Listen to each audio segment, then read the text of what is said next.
ప్రభు అయిన యేసుక్రీస్తు నామమున ఉదయకాల శుభములు, వందనములు. అందరూ బాగున్నారండి? ఈ దినపు వాగ్దానము యెషయా గ్రంథము 58వ అధ్యాయము 11వ వచనము. యెహోవా నిన్ను నిత్యము నడిపించును. నీకు వచ్చిన బలహీనత ఏమిటి? నువ్వు దారి తప్పావా? చీకటి అరణ్యములో చిక్కుకున్నావా?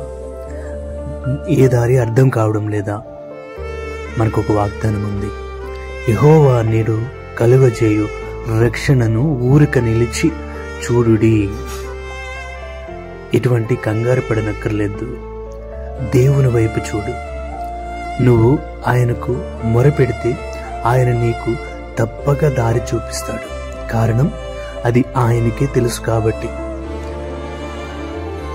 ఏ రోజుకు కావలసినంత కష్టం ఆ రోజుకు ఉంది.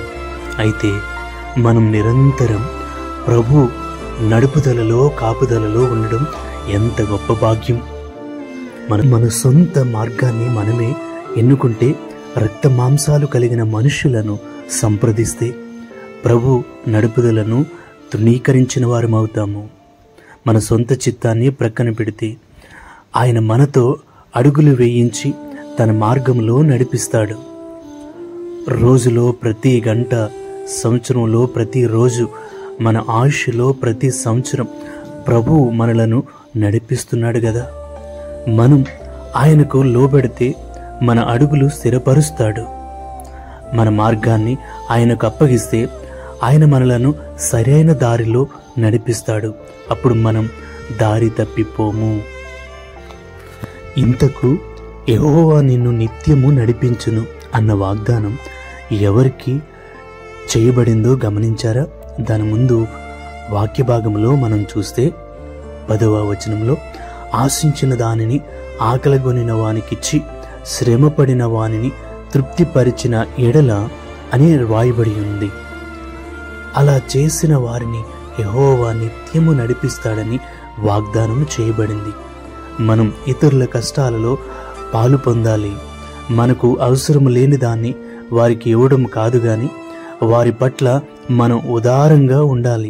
అవసరతలో ఉన్న సహోదరుల పట్ల మనం మృదువుగా ఉంటే ప్రభువు కూడా మన విషయంలో జాగ్రత్త తీసుకుంటాడు. ఆయన మనలను నిరంతరం నడిపిస్తాడు.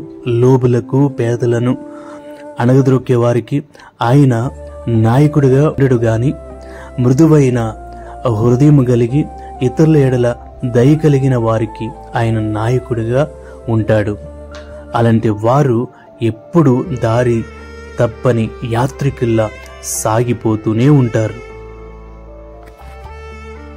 ప్రార్థన. మా దేవా, మా తండ్రి, ఈ ఉదయకాల సమయంలో యెహోవా నిన్ను నిత్యము నడిపించును అనే మాట చేత, వాగ్దానం చేత మమ్మల్ని దర్శించినందుకు నీ స్తోత్రాలు. అవునయ్యా, నీ నడిపింపులోనే మాకు క్షేమము, మాకు రక్షణ, మాకు జీవమై ఉన్నది గనుక నీ నడిపింపులోనే మమ్మల్ని భద్రపరిచి నడిపించి ఈ ఉదయకాల దీవెనలతో మమ్మల్ని నింపి పంపించమని నజరేయుడైన యేసు నామములో ప్రార్థిస్తున్నాం తండ్రి.